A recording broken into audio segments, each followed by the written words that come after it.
우리가 창세기 말씀을 나누고 있는데요. 창세기에서 불신자들이 특별히 질문하는 것 중에 하나가 선악과에 관한 것입니다. 하나님이 왜 하필이면 선악과를 만드셨느냐 하는 것이죠. 선악과를 만들지 않았다면 죄를 짓지 않았을 텐데 선악과를 만들어서 괜히 사람을 고생시켰다는 것이죠. 혹시 여러분도 그런 생각을 하는 건 아닙니까? 이렇게 질문하는 것은 선악과를 오늘 우리와 아무 상관없는 먼 옛날의 사건으로 바라보기 때문입니다. 여러분, 선악과는 오늘날 우리가 생생하게 경험하고 있는 구체적인 현실을 반영하고 있어요.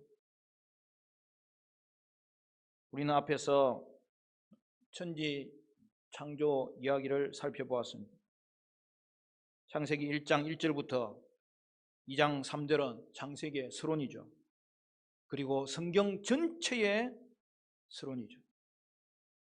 창조 신학이 분명해야 오늘 우리가 구원받는 은혜가, 그리고 구원의 최종점이 무엇인지를 명확하게 알 수 있고, 죄에 대해서도 그것이 얼마나 심각한 일이었는지를 알게 됩니다.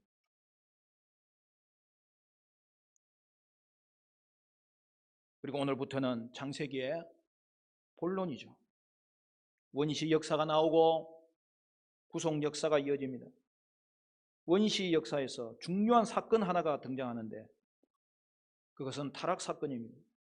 창조가 인간의 불순종에 의한 범죄로 말미암아 실패하고 맙니다. 하나님은 그 범죄에 대하여 심판하십니다. 하지만 그것으로 끝내지 않고 다시 은혜를 베풀어 주는 것을 볼 수 있어요. 그런데 인간은 하나님의 은혜에도 불구하고 다시 죄를 범하는데 그 죄를 계속 짓는 중에 죄의 강도가 심화되는 것을 볼 수 있어요. 그리하여 노아 홍수 심판이 일어나고요, 나중에는 바벨탑 사건을 통하여서 사람들이 온 세상 가운데 흩어지는 하나님의 심판이 임하는 것이죠. 그러나 여러분, 거기서 다시 하나님의 특별한 은혜가 임하는 것을 볼 수 있습니다. 그것이 뭐죠? 원시 역사의 끝에 섬광처럼 빛나는 하나님의 은혜가 등장하는데 그것이 바로 아브라함을 부르시는 거예요. 하나님은 하나님 나라를 다시 시작하는 거예요.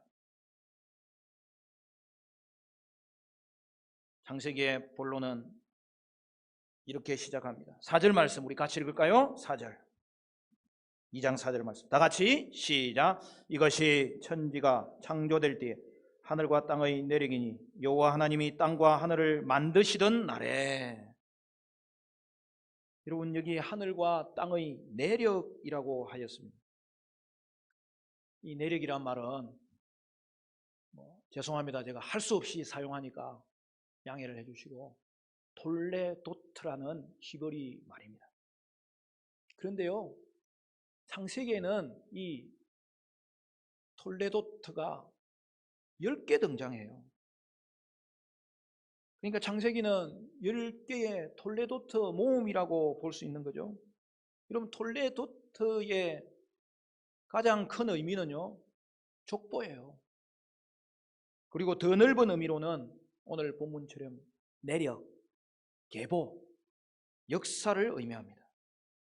이제 4절에 첫 톨레도트가 등장하는데요, 그러니까 여기서부터 새로운 단락이 진행된다는 뜻이죠. 첫 번째 톨레도트는 하늘과 땅의 내력입니다. 여러분, 우리는 앞에서 창조 이야기를 살펴보았는데 다시 창조 이야기가 나오는 것을 보고 의아해할 수 있습니다.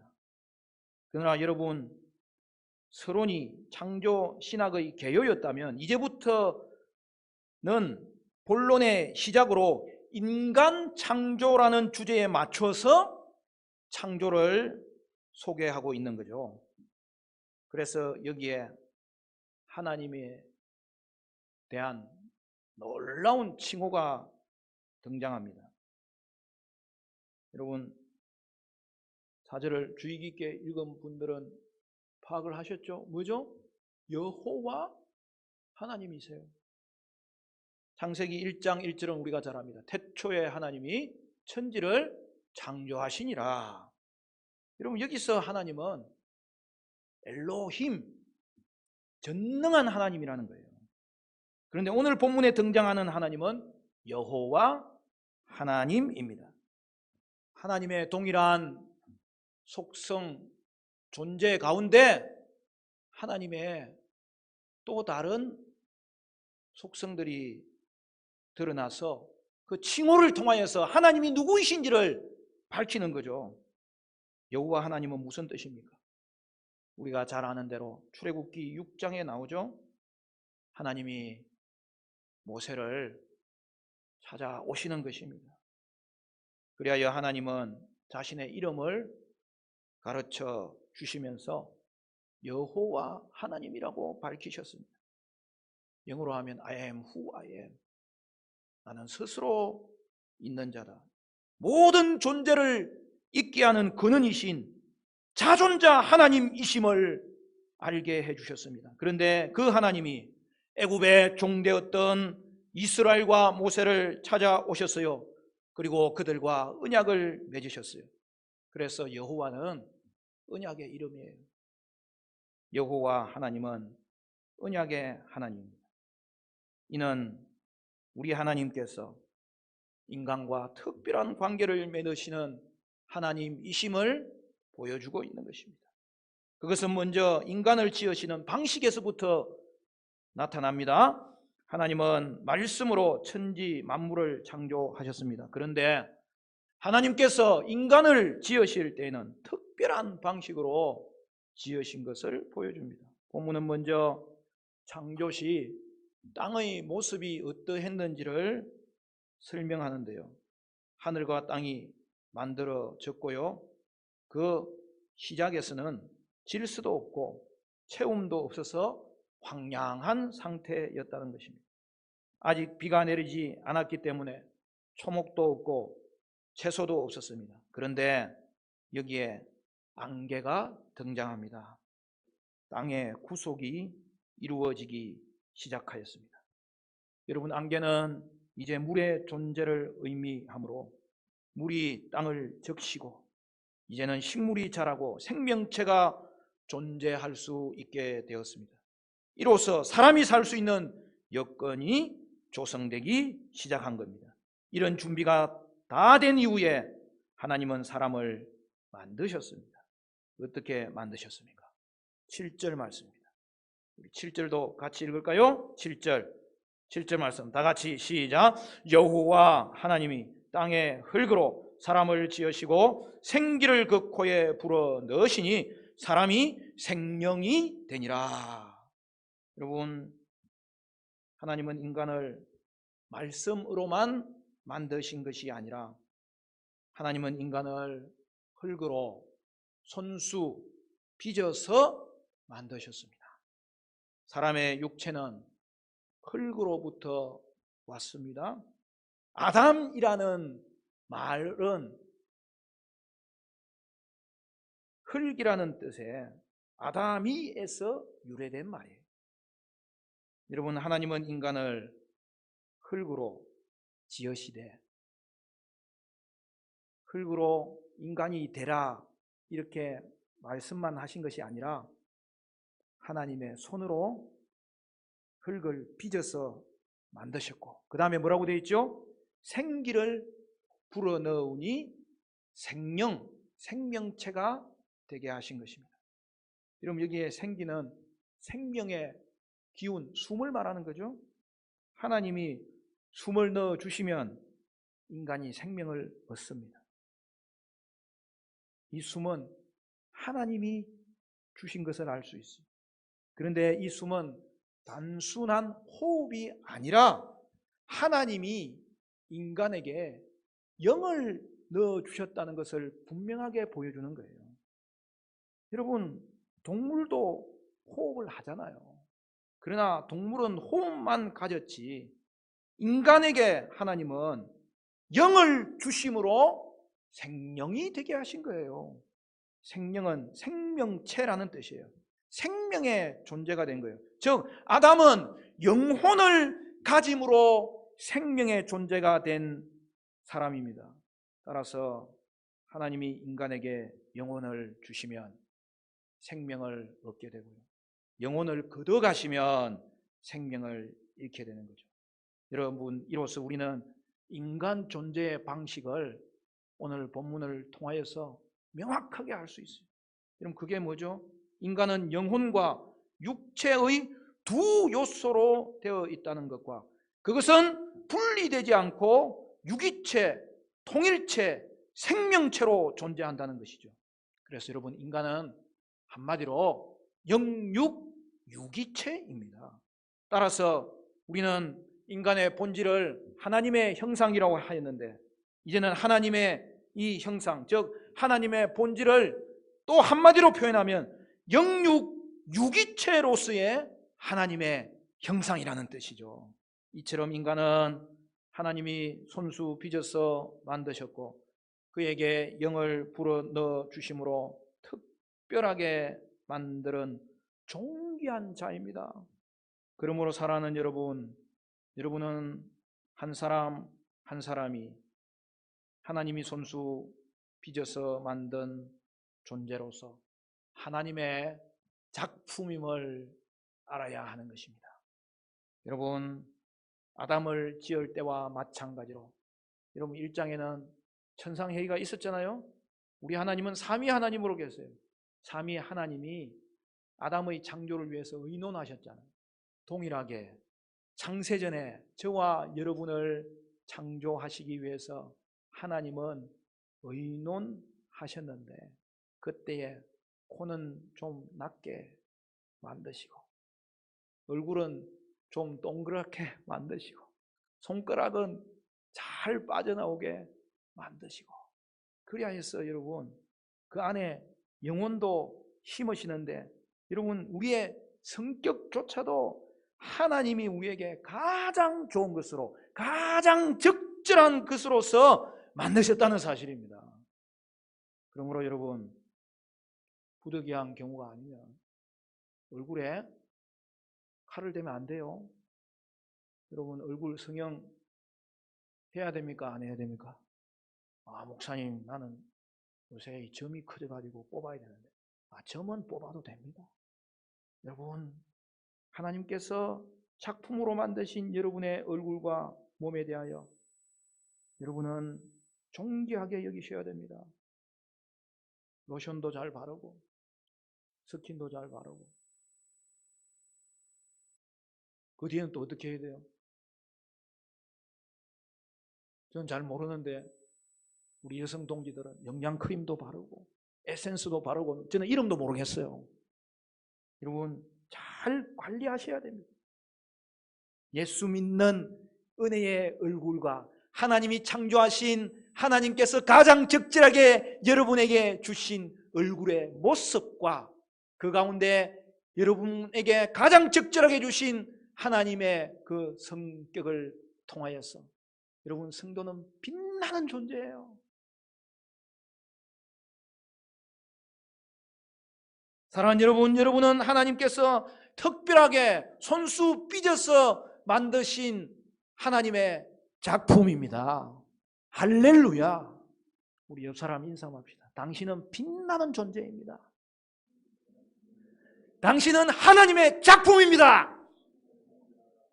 할렐루야. 요것만 하고 마쳐도 되지만 5절에서 보듯이 창조시 처음 땅은 황무지였어요. 그런데 물을 가짐으로 생명력을 잉태할 수 있는 모습으로 변화되었어요. 이렇게 구속되어진 땅은 에덴 동산에서 그 구속이 완성된 것을 볼 수 있습니다. 우리 8절 말씀 같이 읽을까요? 8절 말씀 다 같이 시작. 여호와 하나님이 동방의 에덴에 동산을 창설하시고 그 지으신 사람을 거기 두시니라. 여러분, 하나님은 동방의 에덴에 에덴 동산을 창설하시고 그곳에 인간을 살게 하셨습니다. 여러분, 에덴의 뜻은 기쁨입니다. 하나님이 모든 좋은 것을 주셨고 또한 그것을 받고만 있으면은 기쁨이 안 생겨요. 그것을 통하여서 하나님이 주신 사명을 감당하고 있을 때에 에덴은 기쁨이 충만한 곳이었습니다.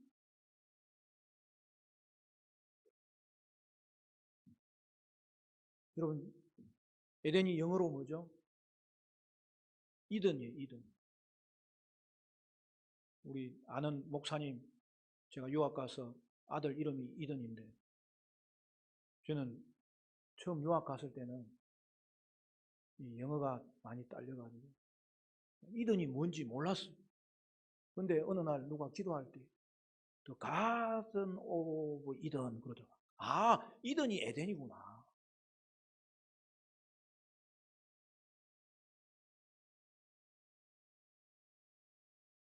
제가 저기 지도공원에까지 산책하러 갈 때가 많은데 그러면 딱 갔다가 돌아오면은 한 6km 걷거든요. 그러면 한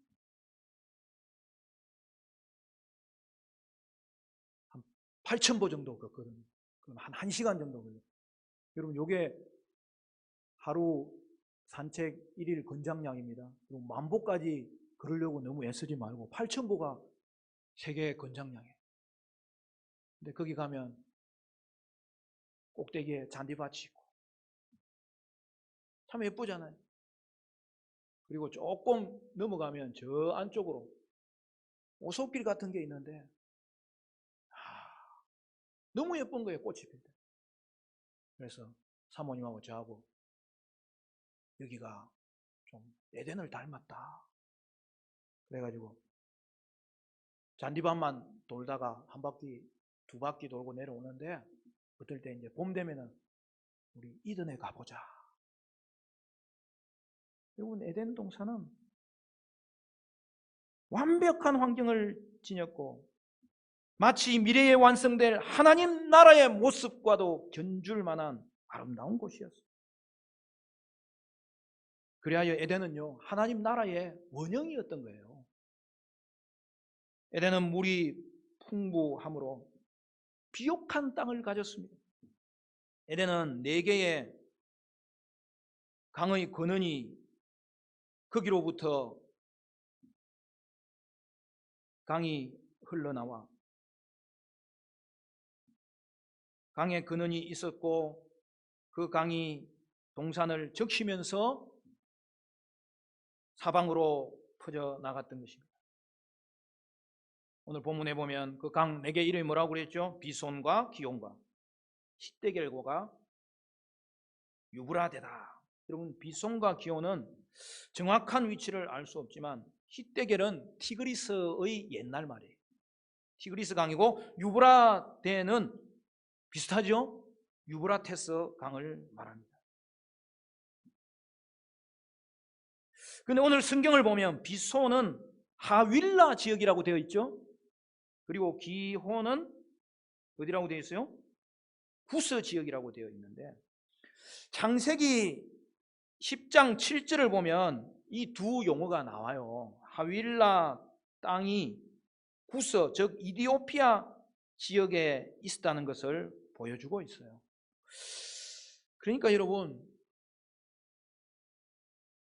이 비손과 기온은 나일강 지역으로, 여러분, 나일강 지역의 제일 상류에 2가지 지류가 흐르거든요.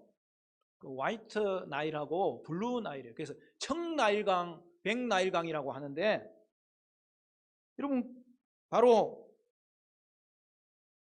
비손과 기온이 백나일강과 청나일강일 수 있는 거죠. 그렇다면 여러분, 에덴 동산은 우리가 자꾸 정원이라고 하니까 너무 축소해서 봤는데, 오늘 이 강의 위치를 보면요, 어떻게 돼요? 근동, 동방에, 저 위쪽으로는 유브라데, 티그리스가 흐르고 남쪽으로는 나일강까지 이르는 그 나일강 지역을 다 포함하는 것으로, 지금의 이스라엘이 그 중심이 된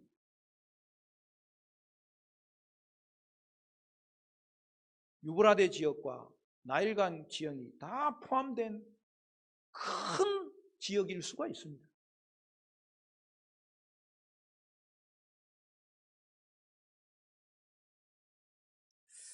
강은 생명의 근원이잖아요.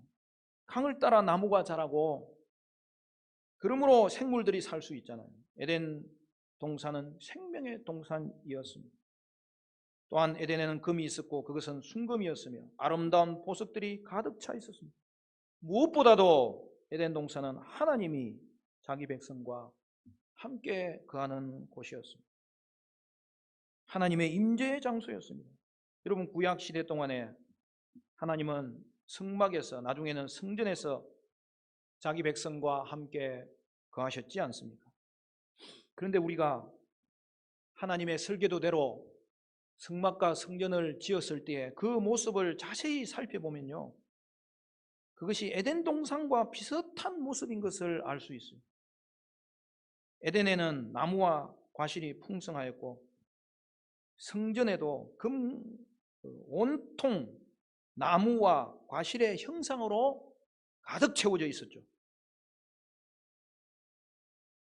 에덴에는 금과 보석이 있었는데 성전에도 금과 보석으로 뒤덮여 있었던 것입니다. 가장 중요한 사실은 하나님이 에덴에서 아담과 함께 살았고 성전에서도 하나님은 이스라엘과 함께 계셨던 것입니다. 그러므로 여러분, 에덴 동산이 또한 하나의 성전인 것을 알 수 있습니다. 여러분, 에덴이 성전의 원형이었죠. 이곳에서 아담은 제사장이었습니다. 아담이 창조된 목적은 에덴이라는 성전을 경작하고 지킴으로 하나님을 섬기고 예배하는 것이었습니다. 또한 자녀들을 낳아 성전이 확장되어 온 세상에 하나님이 충만하게 임재하게 했습니다.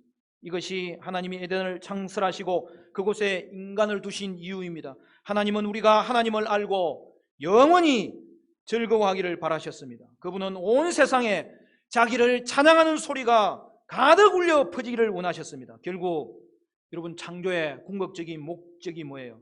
아담을 통해 에덴에 심겨진 하나님 나라의 원형이, 성전의 원형이 계속 자라고 자라서 성전이 완성되고 하나님 나라가 완성되도록 이어지는 것입니다. 그러면 이제 인간은 어떻게 해야 합니까? 에덴에서 하나님은 인간을 대리 통치자로 세우셨습니다. 16절 17절도 우리 같이 읽습니다. 16절 17절 시작. 여호와 하나님이 그 사람에게 명하여 이르시되 동산 각종 나무의 열매는 임의로 먹되 선악을 알게 하는 나무의 열매는 먹지 말라. 내가 먹는 날에는 반드시 죽으리라 하시니라. 여러분, 하나님은 에덴 동산에 각종 실과를 두심으로 사람들이 그것을 마음껏 누리도록 하셨습니다. 거기에는 생명나무와 선악을 알게 하는 나무도 있었습니다. 여러분, 요한계시록 22장을 보면 이제는 에덴이 확장되어서 도시가 되고 하나님 나라의 원형이 인간의 죄악에도 불구하고 다시 하나님은 그 나라를 시작하심으로 말미암아 결국에는 하나님 나라가 완성되는 자리에 이르는 모습이 나타나잖아요. 여러분, 거기 하나님의 보좌로부터 흘러나오는 생명수 강이 있고 그 좌우에 생명나무가 있어서 12가지 과일을 맺고 있는 것이죠. 그런데 마지막 하나님 나라에서는 생명나무만 있다는 것입니다.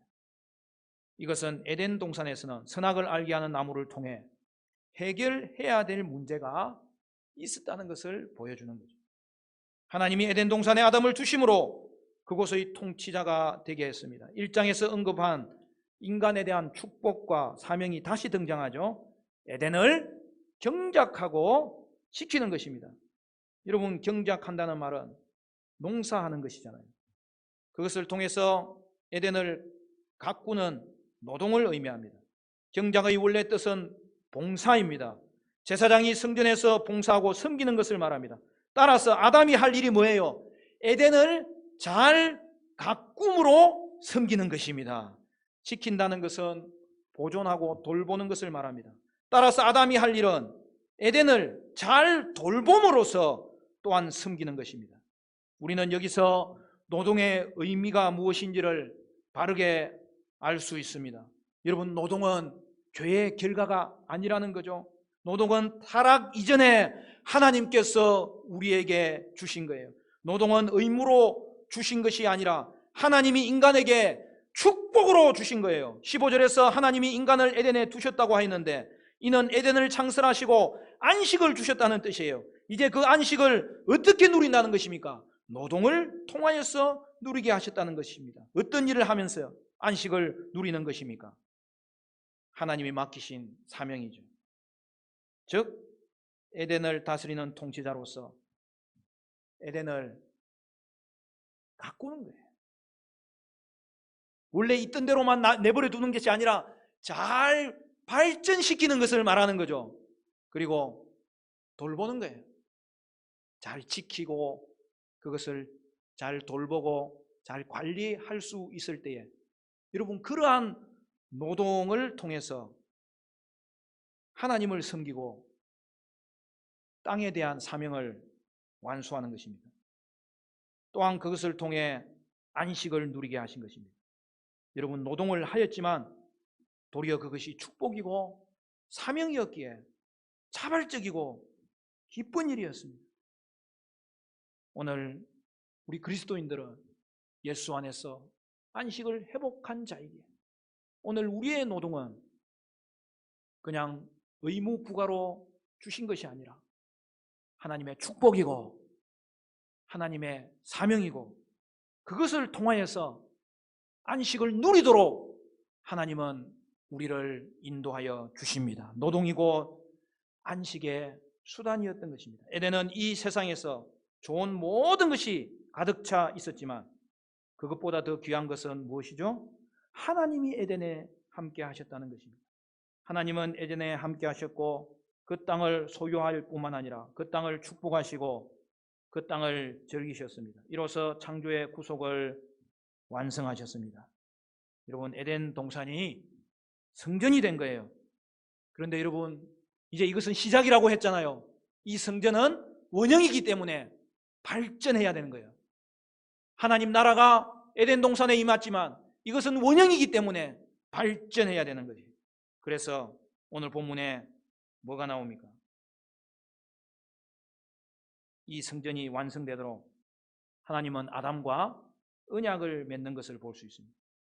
여러분, 언약의 내용은 좋은 모든 실과를 마음껏 누리게 하신 것과 특히 생명나무를 먹게 하신 것과 하지만 단 하나의 금령을 주신 것입니다. 선악을 알게 하는 나무의 열매는 먹지 말라. 내가 먹는 날에는 반드시 죽으리라. 우리는 앞에서 하나님께서 왜 선악과를 만드셔서 결국 우리를 힘들게 하느냐는 질문을 생각해 봤습니다. 여러분, 사실 답은 어렵지 않아요. 하나님은 인간을 로봇으로 만드시지 않았다는 거죠. 하나님은 인간을 꼭두각시로 만드시지 않았다는 거죠. 하나님은 인간을 하나님을 알 수 있는 시각을 주셨고 하나님을 섬길 수 있는 마음을 주심으로 말미암아서 여러분, 하나님은 하나님과 교제할 수 있도록 하나님의 형상으로 만들어진 존재였는데 다른 말로 이야기하면 그것이 인격체로 만들었다는 뜻입니다. 그래서 하나님이 기뻐하시는 원하시는 내용이 뭡니까? 그것은 인간이 선택할 수 있는 자유로운 의지를 가지고 하나님께 받은 축복을 감사하기를 원하셨고, 그리하여 자발적으로 하나님을 사랑하고 섬기기를 원하셨고, 그리하여서 세상이 줄 수 없는 참된 만족을 누리도록 하나님은 우리를 인격체로 만드신 것이죠. 에덴을 하나님 나라의 원형이라고 하였습니다. 하나님 나라의 구성 요소는 세 가지예요. 하나는 땅이고, 하나는 백성이고, 하나는 통치권이 확보되어야 되는 거예요. 여러분, 우리가 일제시대에 땅도 있었고 백성도 있었지만 통치권을 빼앗겼잖아요. 그러면 나라가 안 되는 거예요. 근데 하나님 나라는 이 세 가지가 완전해지도록 하나님께서 아담에게 선악과를 먹지 말라는 명령을 주심으로, 하나님은 명령하는 자요, 그 명령을 지키는 자가 될 때에 이곳에는 하나님이 왕이시고 하나님의 통치권이 확보되도록 하신 거예요. 그럼 여러분, 선악과 사건은요, 하나님이 먹지 말라 한 것이 축복이었고요, 그러나 그것을 먹음으로 결국에는 실패하게 된 것이고 하나님 나라를 빼앗긴 거예요. 여러분, 정리하겠습니다. 여러분 보세요. 여러분, 결국 땅은 에덴 동산을 지으셨고요, 백성으로 아담을 만드셨고요, 이제 통치권 확보를 해야 되는데 이를 위해서 금지 명령을 주신 거죠. 여러분, 어떻게 통치권이 확보될 수 있을까요? 하나님이 금지한 명령을 지키면 하나님이 왕되심을 인정하고 순종하는 것이기 때문에 그 땅이 하나님 나라가 되고, 그리고 그러한 일이 지속되면은 하나님 나라의 완성으로 에덴이 갈 수 있도록 하나님은 뜻하신 것이죠. 여러분, 선악을 알게 한다는 말은 선악의 기준을 정한다는 의미입니다. 결국 아담은 선악과를 먹음으로 하나님의 통치를 거부하였습니다. 즉, 선악에 대한 기준을 자신이 정하기로 선언하였습니다. 무슨 말입니까? 자기가 통치자고 자기가 왕이고 자기가 하나님이 되겠다고 한 것이 바로 정확한 선악과의 의미입니다. 그 결과가 무엇입니까? 여러분, 하나님이 선악의 기준을 정하십니다. 하나님의 말씀이 선악의 기준입니다. 따라서 하나님이 정하신 기준을 벗어나면 자유를 얻는 것이 아니라 종의 멍에가 되고 죽게 됩니다. 여러분, 인간은 한계가 있어야 자유를 얻게 됩니다. 하나님 안에 있어야 자유를 얻고 생명을 얻도록 창조된 것입니다. 하나님 말씀에 순종해야 행복을 얻고 하나님 나라를 소유할 뿐만 아니라 계속해서 누릴 수 있게 하신 것입니다. 그러나 오늘날의 현실은 무엇입니까? 사람들이 하나님을 벗어나 자신이 주인 되려고 함으로 자유를 얻고 행복을 얻을 줄 알았는데 결국에는 생명을 잃고 죽음에 이르는 것입니다. 여러분, 인간은 예수 안에서 생명을 얻을 수 있고 행복을 누리도록 창조되었습니다. 예수 밖에 있는 자유는 방종입니다. 방종은 도리어 속박입니다. 반드시 사망에 이르게 됩니다. 예수님이 이 땅에 왕으로 오셨습니다. 오직 예수님 왕에 대한 충성만이, 말씀에 대한 순종만이 자유의 길이고 행복의 길이고 기쁨의 길이고 생명의 길입니다. 저와 여러분이 성도된 것은 바로 이 은혜를 하나님이 주신 것입니다. 사랑하는 성도 여러분, 이것이 성도에게 준 축복일 뿐만 아니라 성도가 나아가야 될 길임을 우리는 오늘 이 아침에 다시 한 번 더 분명하게 고백할 수 있어야 될 것입니다. 말씀을 맺겠습니다. 사랑하는 성도 여러분, 왕께 충성하고 왕의 명령에 순종함으로 예수 안에서 자유와 안식을 회복할 수 있기를 바라고, 제사장으로서 각 꿈과 돌봄의 노동을 통해 이 땅을 섬김으로 자유와 안식의 은혜를 더욱 풍성하게 누리게 되는 저와 여러분 되시기를 주님의 이름으로 간절히 축원합니다.